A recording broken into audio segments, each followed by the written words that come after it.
AM Online TV. Nani baada ya AFCON Kariakoo inaweza ikabaki na urithi gani unaotokana na ujio wa AFCON kufanyika hapa nchini?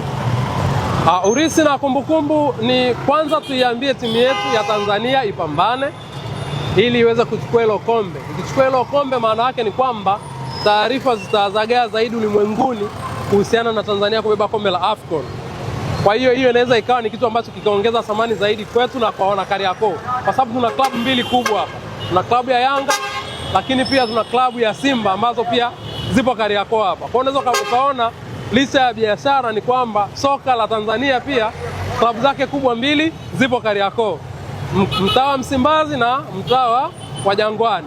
Kwa hiyo manunuzi, matumizi ambayo fedha zitakazobaki hapa ni sehemu ya kitu ambacho wana Kariakoo tunaweza tukakikumbuka kwa namna ambavyo tutakapofanya biashara. Kwa kuwa mashindano hayo pia yanafanyika hapa, wageni watakapoondoka hapa nchini na akao wamepita hapa Kariakoo, ungependa waondoke na taswira gani? Kwanza waondoke na taswira kwamba Kariakoo ni soko la kimataifa na wasitembee eneo moja.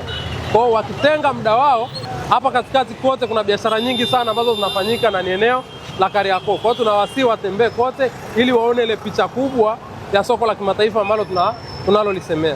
Pengine unatoa wito gani kwa wafanyabiashara wenzako ambao ni wanachama wa jumuiya ya umoja wa wafanyabiashara Kariakoo?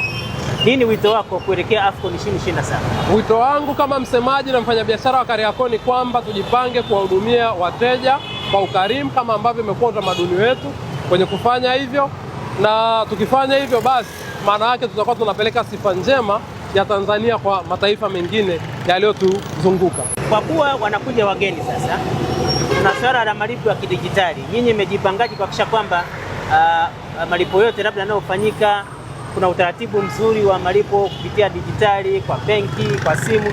Mmejipangaje kuhakikisha kwamba malipo yanakwenda kwa utaratibu ambao ni rasmi? Kwanza Kariakoo tuna mabenki mengi, yapo hapa, yapo kila mtaa. Lakini tuna bureau de change, kwa maana kwamba kuna mtu yoyote anayetoka Kenya, Uganda, Zambia na kwinginepo atakuwa ameshika fedha zake mkononi.